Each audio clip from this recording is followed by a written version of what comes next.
Huerto del Rey te da la más cordial bienvenida. Quisiera nada más a manera de recordar y refrescar un poquito la memoria para que ustedes puedan agarrar el hilo de lo que nosotros estamos compartiendo. Esta sería la segunda parte, aunque prácticamente, o sea, si usted quisiera la pudiéramos dejar allí, pero yo continué una segunda parte. Este es el pasaje que nosotros empezamos a leer, es el capítulo 3, en donde Juan el Bautista, primo de Jesús, inicia su ministerio. Un personaje, sin lugar a dudas, raro, no solo para nuestro tiempo, sino aún para aquel tiempo. Quizás un personaje difícil de entender en cuanto a su mensaje, porque no era un mensaje que se adecuaba a la necesidad, entre comillas, de aquel tiempo de la sociedad. Pudiera haber entrado con un mensaje de esperanza, de ánimo, un mensaje de consolación, porque así estaba viviendo el pueblo de Israel. Tiempos difíciles de opresión bajo el imperio romano, de abusos en todas las áreas. Y sin embargo, Juan el Bautista inicia su ministerio con algo que era poco común y que pudiera ser poco común. Inicia su ministerio con una palabra que es arrepentimiento. Y él inicia diciendo: arrepentíos porque el reino de los cielos se ha acercado. Y este mensaje choca prácticamente con toda la mentalidad de la gente que esperaba algo de ánimo, algo de mentalidad. Sin embargo, es lo que usted y yo necesitamos. El mismo mensaje que hoy estamos necesitando tiene que ver precisamente con arrepentimiento. Y el arrepentimiento no es un remordimiento, no es sentirnos mal por las cosas que estamos haciendo mal o las cosas que hemos estado haciendo mal, sino el arrepentimiento es un cambio de vida, un cambio de actitud. Y si en nuestra vida no ha habido arrepentimiento, pues prácticamente lo único que estamos haciendo es viviendo una religión más. Y puede cambiar de religión, puede ser mejor persona como religioso, pero si no hay cambios radicales en nuestra vida que impliquen precisamente arrepentimiento, pues estamos, en otras palabras, jugando a la iglesita. Y así inicia Juan el Bautista su ministerio. Por favor, acompáñenme en Lucas capítulo 3, versículo 2. Y de allí en adelante voy a leerlo para que desglosemos esta parte.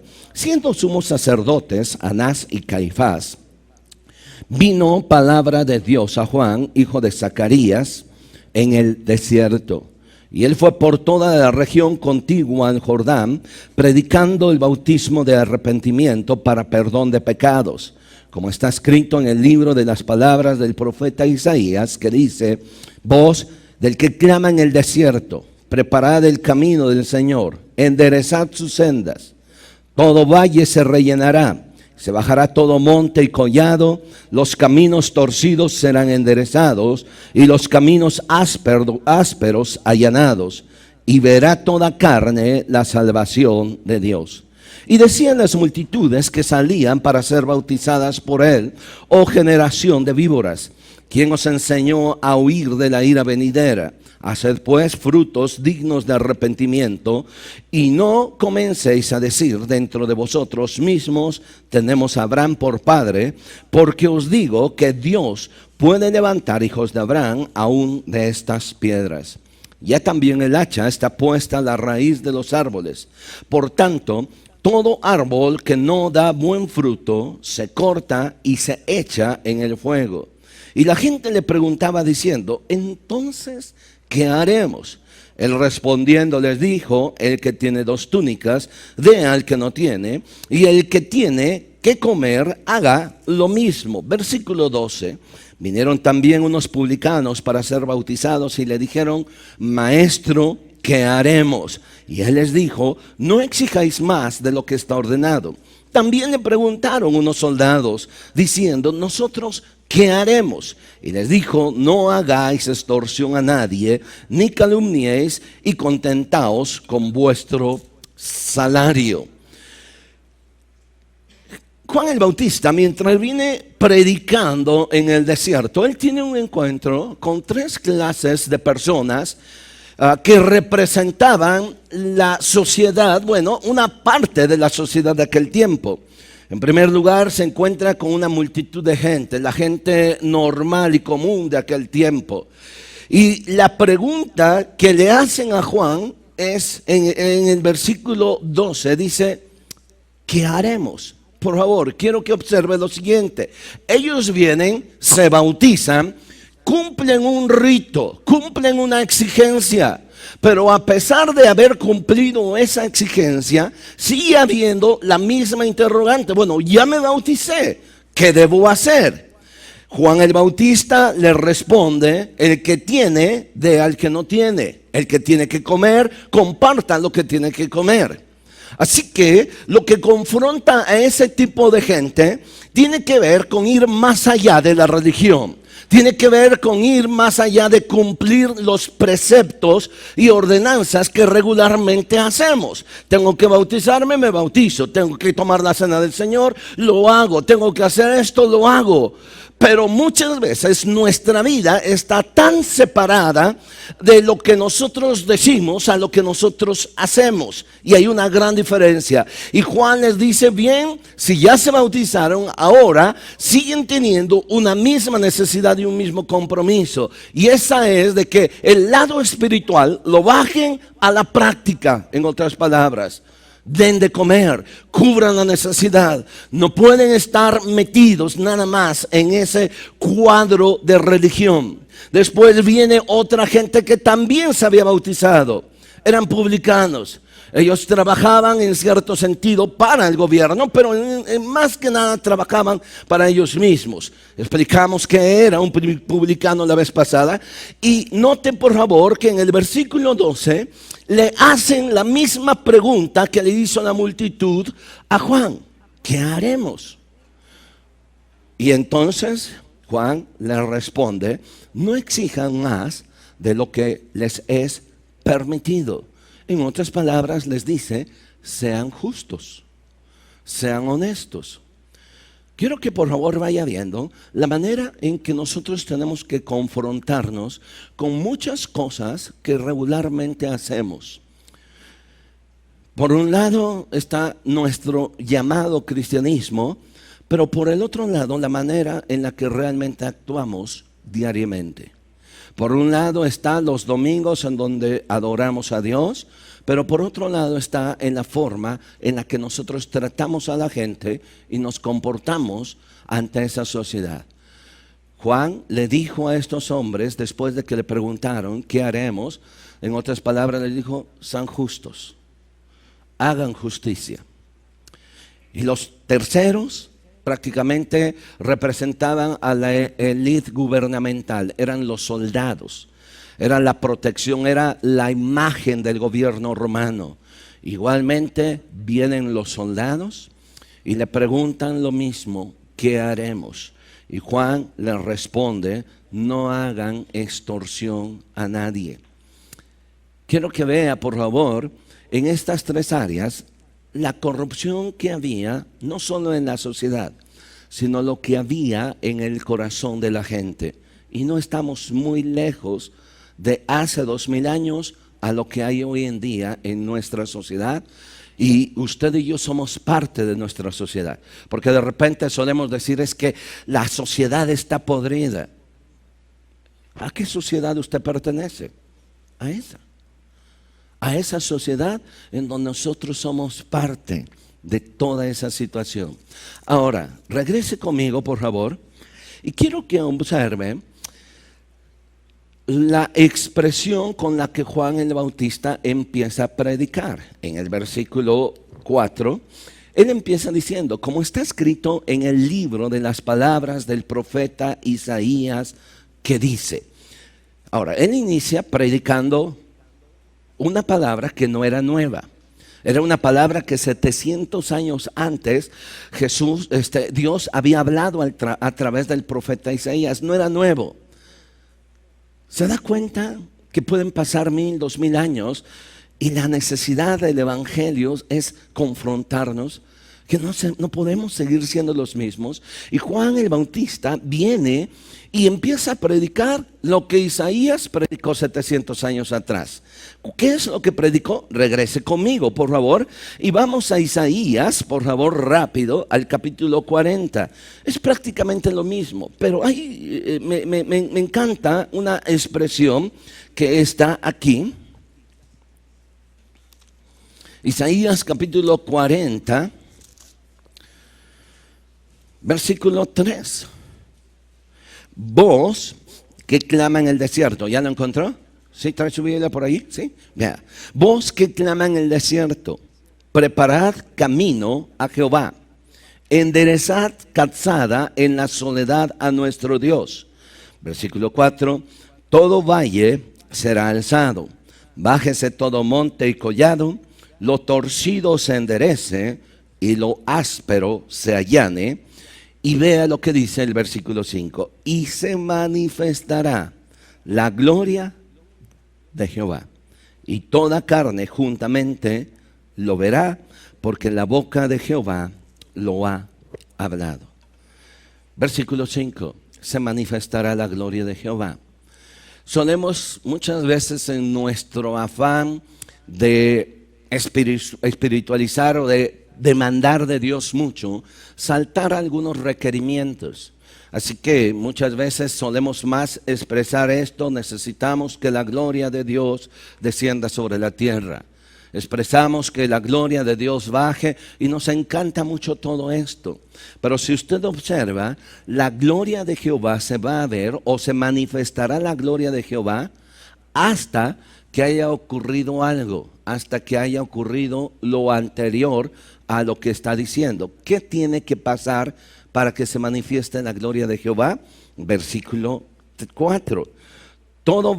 Versículo 4. Todo valle sea alzado, bájese todo monte y collado. Lo torcido se enderece y lo áspero se allane. Y se manifestará la gloria de Jehová. No puede haber manifestación de Jehová si no pasan estas cuatro cosas.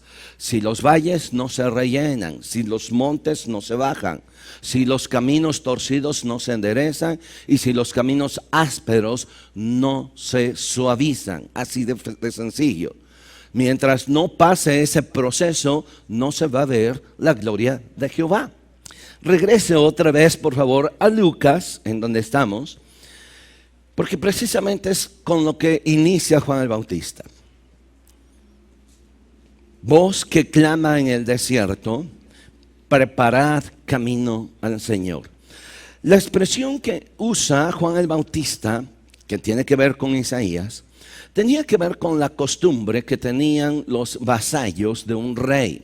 Cuando un rey tenía que viajar de un lugar a otro, pues los caminos no eran pavimentados, viajaban por caminos, por más derechos que lo pudieran haber hecho, eran caminos que se llenaban de piedras, con hoyos ásperos, torcidos, de tal manera que cuando un rey se subía a su carruaje, iba una avanzada con la idea de ir limpiando o preparando el camino por donde iba a pasar el rey.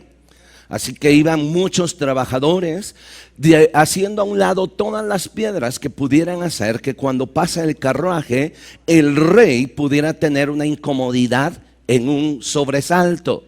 Así que lo más que ellos podían es limpiar todo el camino porque el rey venía detrás. Y Juan el Bautista precisamente está diciendo esto: yo soy esa voz que clama en el desierto. Yo soy esa voz que va delante preparando para el que viene detrás de mí, es decir, Jesucristo el Rey. Y si Jesús va a pasar por este camino, tenemos que empezar a limpiar y enderezar nuestras sendas. ¿Cuáles son las sendas que nosotros tenemos que enderezar? Ahora, recuerde por favor las tres personas que nosotros vimos, que son la muchedumbre, que es los soldados, que son los publicanos, y que esta gente le preguntaron, ¿qué haremos? Y a cada uno, en otras palabras, lo que le está diciendo es: enderecen sus vidas, enderecen sus sendas. Regrese ahora, por favor, otra vez. Y ahora quiero que analicemos las 4 áreas o los 4 aspectos que se presentan aquí. Prácticamente la imagen es de un campo. Y en ese campo yo quiero que usted piense con la idea cuando Jesucristo habló sobre la parábola del sembrador. Dice que el sembrador salió ¿a dónde? A sembrar. ¿Y a dónde salió a sembrar? En el camino, salió a sembrar en el campo. Ahora, analizando bien, esos campos o ese camino o esa semilla que es la palabra de Dios y que cae en la tierra es el corazón de cada uno de nosotros. La tierra está representando nuestra vida misma. Si vamos a ver, por favor, esta imagen también con la que Juan el Bautista empieza diciendo, tiene que ver con tierra, tiene que ver con la orografía, y que es precisamente, son los estudios que se hacen precisamente para ver, que son importantes para ver la calidad de terreno en la cual se va a construir, ya sea una carretera, un puente, un ferrocarril. Se hacen unos estudios, no nada más es pues se traza hasta aquí derecho, se ve bonito, sino se analiza la calidad de tierra, se analiza lo que está debajo, si va a haber un buen soporte, muchas cosas que tienen que analizarse para ver si es factible y si es viable que pase por ese lugar esa carretera o eso que se va a construir sobre ese terreno. Eso es lo que tenemos que hacer en esta mañana. Quiero que por favor me ponga toda su atención, porque en estas 4 clases de tierras o de campos, algunos de nosotros estamos allí representados.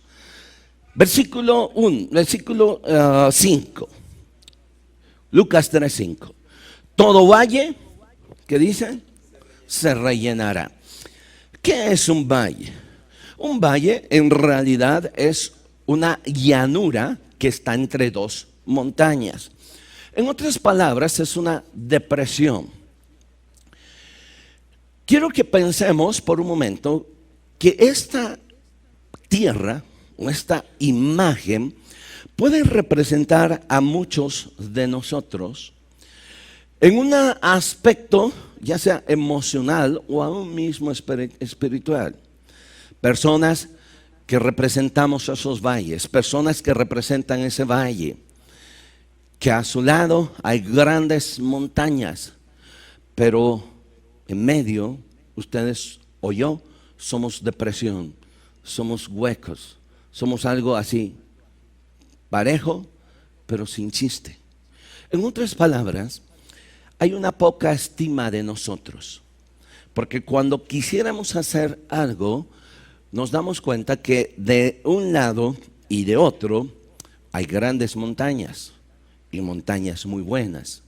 Montañas que tienen una gran altura y que por la misma altura pues las consideramos sobresalientes. Nos vemos a nosotros mismos y nos damos cuenta que estamos tan abajo que vemos a las grandes montañas y no consideramos que podamos ser alguien en la vida, y no solo que podamos ser alguien en la vida, sino que podamos hacer algo. Tenemos una poca estima de nosotros. Posiblemente algo pasó en nuestra niñez, posiblemente fuimos muy humillados, posiblemente nunca, a lo mejor quizás nuestros padres no trabajaron en esa área emocional en nuestras vidas y fuimos comparados porque otros eran mejor que nosotros y fuimos creciendo realmente a lo que pudimos. De tal manera que a la edad que ahorita usted tiene, se para y se da cuenta que a su lado hay grandes montañas. Usted es un valle, usted es una depresión, usted es, en otras palabras, alguien que no merece, que se siente tan poquito, que se siente menos que todos los demás. Y sabe que ese realmente es un problema. Porque aunque usted puede tener aquí en su mente grandes proyectos, grandes ideas, grandes sueños, grandes pensamientos, su obstáculo más grande no son las cosas. El obstáculo más grande no es el dinero, no son las opciones que se tengan alrededor. El obstáculo más grande está en usted. porque no tiene esa confianza de decir, sí puedo, vamos, voy a intentarlo. Porque cada vez que quisiera intentarlo, dentro de su mente empieza a revolverse tantas cosas que usted finalmente se sienta y dice, sí, no puedo. Tienen razón, mejor así me quedo. Mejor no le arriesgo para no lastimarme. Por favor, acompáñeme a un pasaje de las Escrituras, a Isaías capítulo 35, precisamente del pasaje donde Juan el Bautista toma este texto. Isaías capítulo 35, versículo 4.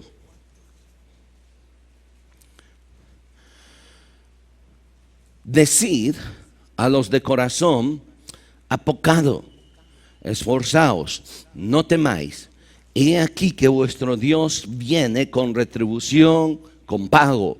Dios mismo vendrá y os salvará. ¿Qué es un corazón o qué es tener un corazón apocado? Tener un corazón apocado significa ser una persona que se cree poco valiosa. Significa que es una persona que cuando ve a todos los demás dice, yo no tengo nada que ofrecer, no tengo nada, no tengo valor. Y aunque de repente se enderece, pues le pesa más su corazón apocado. Y note por favor lo que dice Isaías, decidan los de corazón apocado, ¿qué? Ahora, note que es bien importante. O sea, Dios no va a venir y te va a levantar y te va a poner en un lugar donde tú ni siquiera vas a hacer el mínimo esfuerzo. ¿Qué tienes que hacer? Vamos, a veces como que quisiéramos, o sea, yo estoy sentado a la orilla del camino, estoy lamentándome, chillando mi desgracia, todo lo malo que ha sido la vida conmigo, la desgracia, no tuve la oportunidad de haber nacido en un país de primer mundo, nací en México, vi peor de todo, nací en Tehuacán. Mis papás, híjoles, no tienen dinero, se divorciaron cuando yo era un niño pequeño, y pasamos tiempo así. Y de repente oímos el Evangelio y como que quisiéramos que Dios viniera y nos levantara y nos llevara a un lugar y nos sentara y nos diga, tú eres un príncipe y ahí estoy. Y ahí estoy sentado sin hacer algo. ¿Qué es lo que dice este pasaje? Los de corazón apocado, ¿qué tienen que hacerse?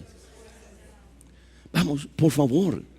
Hay algo que Dios ya hizo, pero eso Dios no va a hacer lo que usted y yo tenemos que hacer. Dios no va a hacer que usted se levante el día de mañana y decir, yo voy a enfrentar el trabajo con dignidad. Y me voy a parar en ese lugar donde muchas veces me he escondido detrás de un escritorio, me he escondido detrás, oigo que fulano viene, me escondo, me hago el tonto, me agacho, porque no quiero que me vean, no quiero que me... O sea, usted tiene que esforzarse y usted tiene que levantarse el día de mañana y decir, me voy a levantar y primero a Dios voy a salir adelante. Eso significa esforzarse. Decidan los de corazón apocado. Esfuércense. Y aquí viene el Señor. Usted hace su parte, Dios va a hacer su parte. Usted va a tener que levantarse y caminar. Estaba pensando el día de ayer precisamente en las veces que Jesús hizo milagros. Sanó a los ciegos. Sanó a un paralítico que le dijo, levántate, toma tu lecho y anda. Jesús no lo levantó. Jesús le ordenó, le dijo, levántate. Y él se tuvo que levantar. Tuvo que hacer un esfuerzo por sí mismo. Tuvo que agacharse para tomar su camita y empezar a caminar. Dios no va a hacer nada de lo que a nosotros nos corresponde. Así que para que se vea la gloria del Señor en aquellos que tienen, que su vida representan grandes valles, que su vida representa grandes depresiones, que se sienten poquito y más que poquito, ¿no? Muchas veces he hablado con jóvenes y que de repente me dicen, pastor, esta chica me late, y he orado, yo quiero que... ¿Y por qué no le dices? No, pues es que me siento como que, me siento muy feo. Bueno, eso sí no te lo niego, pues, pero inténtalo. Ya, ve y háblale. Pues ya si te manda por las cocas, pues por lo menos dirás, le intenté. Les he comentado, yo recuerdo que cuando yo era soltero hace 1.000.000 de años,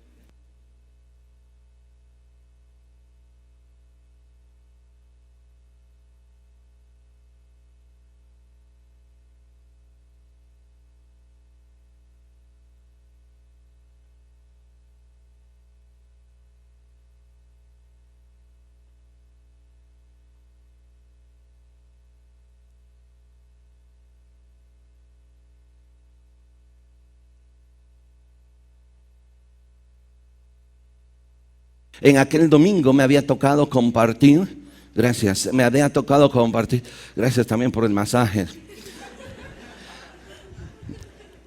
Me había tocado compartir y de repente yo estoy compartiendo y veo a una chica que entra, está adelante. Era Rebeca, bueno, la que hoy es mi esposa. Y yo la vi y se me descuadró todo el mensaje, la verdad. Y viene y se sienta hasta adelante. Era la primera ocasión que ella venía. ¿Saben lo peor que venía detrás? Es que detrás de ella venía su papá. Su papá medía casi cerca de 1,90 de estatura, 100 kilos, en aquel tiempo 120, en aquel tiempo todavía practicaba el fisicoculturismo. Así que 1,90 de estatura, un orangután así, pues después Lodita no le vaya a ir, es mi esposa. O sea, y lo vi y ahí venía detrás. Recuerdo que traía, me impresionó tanto porque traía un traje blanco, pero manga corta. Los brazotes eran lo que tengo yo de cintura. Y cuando lo vi, o sea, viene y se sienta al lado de ella. Antes de verlo dije, no, pues aquí soy, ¿no? Pero cuando ya se sentó dije, no, pues ya valí. El resto es historia. Tuve que tomar una decisión a pesar de armarme de valor y llegar, pues primeramente acercarme a ella, ¿no? Pues que voy a acercar con el señor aquel, ¿no? O sea, hola, qué bueno que vienes a la congregación. Fíjate que además yo soy de pastor, soy edecán, te doy la bienvenida, y todo. Y estaba el tipo allá, aquel, ¿no? Mira, te presento a mi papá. Bueno, esfuérzate. Si de repente tú dices, es que estoy muy feo, te vuelvo a repetir, no lo dudo, eso no está a discusión. No hay ni forma de ayudarte con eso. Pero la forma en la que sí te puedo ayudar, levántate, inténtalo. Vea rápido, por favor. Quiero irme a cuarta parte. Regrese otra vez. Los valles tienen que ser rellenados. Corazones apocados, esfuércense. Pero también hay otros que son todo lo contrario. Las regiones montañosas grandes tienen que bajarse. Por favor, vea otra vez Lucas. Todo valle será rellenado. Los montes y collados se bajarán. ¿Lo encontró o ya perdió dónde está? Lucas capítulo 3, versículo 5. Todo valle se rellenará, se bajará todo monte y collado. Si bien hay algunos que se sienten la poca cosa, hay otros que se creen la Coca-Cola en el desierto. Hay otros que se sienten el don de Dios. O sea, denle gracias a Dios porque me tienen a mí, ¿no? Dale gracias a Dios porque voy a tu iglesia. Tienes que tener un gran privilegio. Aquellas grandes montañotas, ¿no? Esas montañas que se sienten tan poderosas, tan fuertes, pues que hacen sentir a todos los demás tan pequeñitos, que lo único que hace también que ese tipo de personas terminen solos. Porque nadie quiere vivir bajo la sombra de alguien que sea una gran montaña. El otro problema no tiene que ver con la poca estima, sino tiene que ver con la soberbia, no con la estima normal que debemos de tener nosotros mismos. Tiene que ver con una actitud de prepotencia, tiene que ver con una actitud de protagonismo, de querer sobresalir para que los demás vean lo que yo soy. A fin de cuentas, de todos modos, eso es un problema serio que yo vengo trayendo, que es emocional. Y que muchas veces esa actitud de protagonismo tiene que ver con un esconder mi realidad, con el enano que yo tengo dentro. Quiero que vayamos rápidamente, por favor, a un par de pasajes. Y quiero que vea, por favor, esto. Isaías también, Isaías capítulo 66, versículo 2, por favor. Isaías capítulo 66, versículo 2. Mi mano hizo todas estas cosas, y así todas estas cosas fueron, dice Jehová, pero miraré, ¿qué dice? Aquel que es humilde de espíritu, pobre y humilde de espíritu, y que tiembla a mi palabra. Miraré a aquel que es humilde de espíritu. No al que se cree la gran cosa, no al que se cree que le está haciendo un favor a Dios, no al que tiene un gran aprecio a su persona. Salmo 138.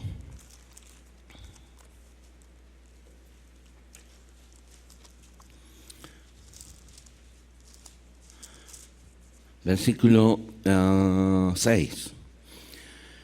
Porque Jehová es excelso. ¿Y atiende a quién? Mas al altivo lo mira de lejos. Imagínense qué tan chocante es una persona altiva para la gente y para Dios también.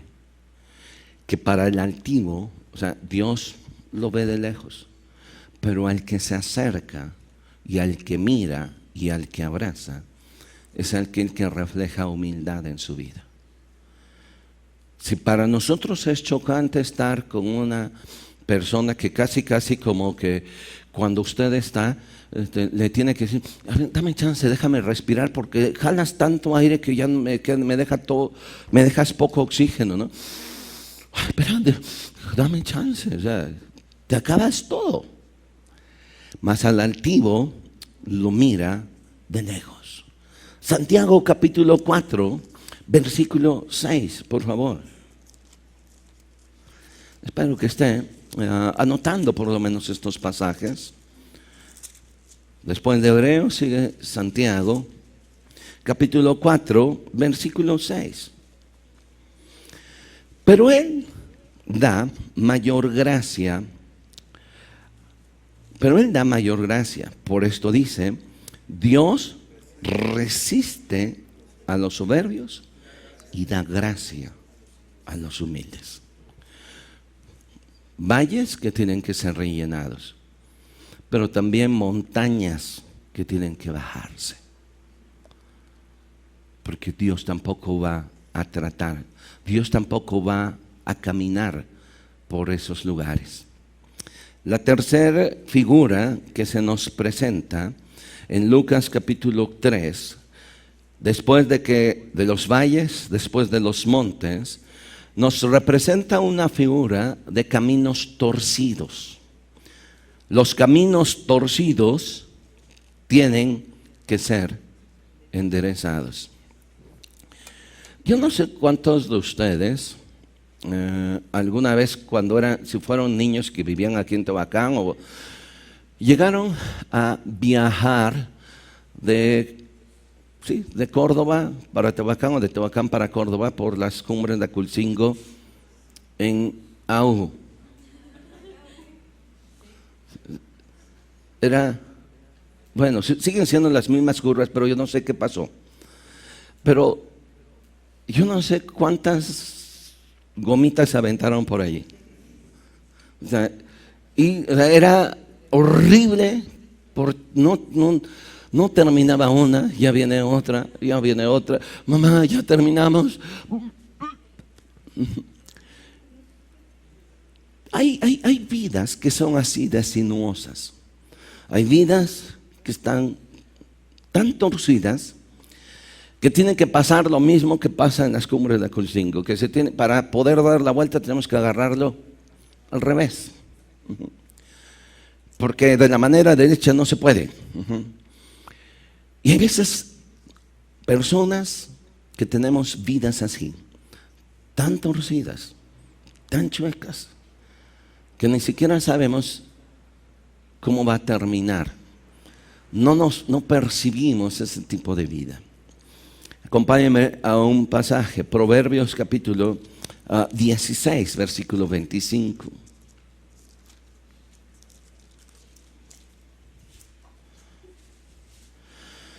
Hay camino que parece derecho al hombre, pero su fin es camino de muerte. Mire, sin darle tantas vueltas a este asunto, cada uno de nosotros, por más que querramos meternos en la cabeza o tratar de convencer a otras personas o tratar de convencernos a nosotros mismos, usted y yo sabemos en realidad, en el fondo, que hay cosas que en nuestra vida no están bien así. Y no necesita una gran predicación, no necesita un mensaje. Usted sabe eso. Que a fin de cuentas nuestra vida no está tan derecha.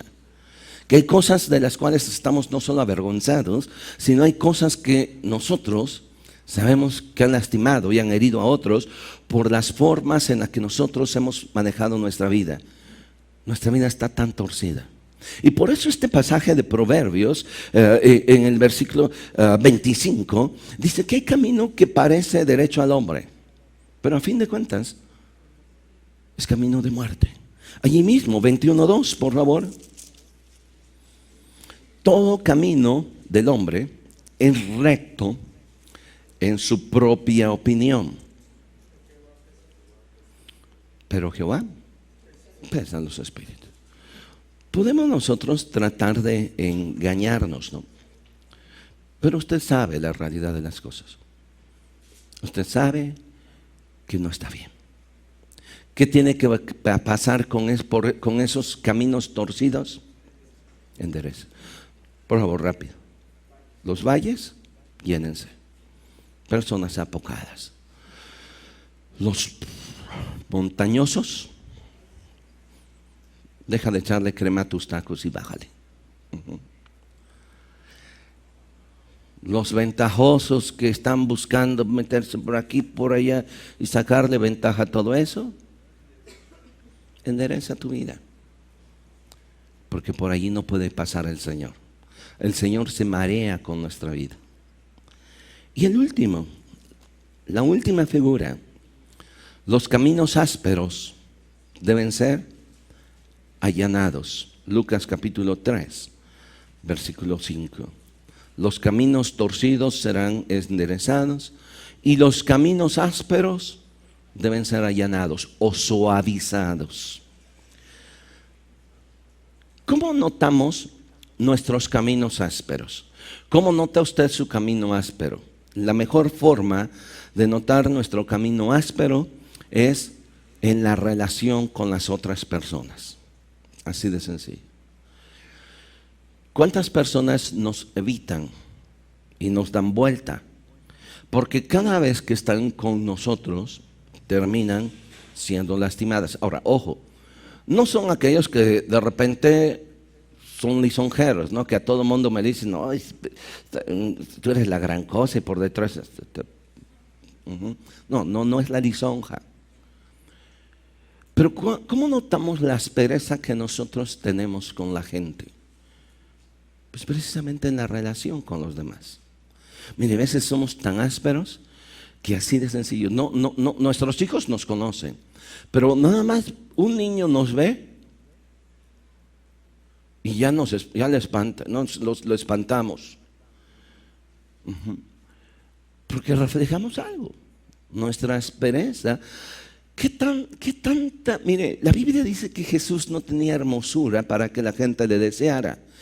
Pero ¿qué tanto hacía que la gente deseaba que Jesús tomara a sus hijos? ¿Cómo era el carácter de Jesús? ¿Qué es lo que reflejaba Jesús? Que la gente quería estar con él. Mire, no los dejaban ni comer. O sea, los discípulos estaban cansados. Señor, ya despide a esta gente, que nos dejen comer. Ya despide. Y Jesús se pasaba al otro lado y ahí estaba la gente esperándole, ¿no? Si bien es cierto que tenían necesidad, pero también había otros maestros. En aquel tiempo había otros supuestos sanadores. Pero ¿por qué buscaban a Jesús? Porque Jesús tenía algo diferente. ¿A qué estamos llamados nosotros? A tener ese carácter. A que nuestros caminos ásperos sean allanados.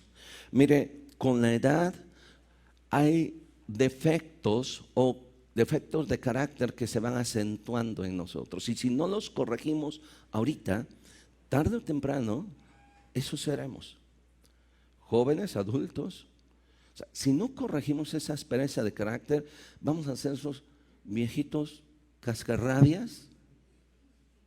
Aunque no, es que así me hacen enojar. Mire, si ahorita a sus 30, 40 años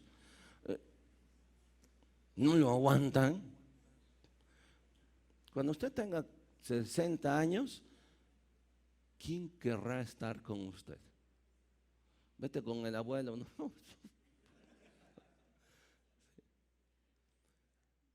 Y es tiempo de empezar a corregir esas áreas de nuestra vida.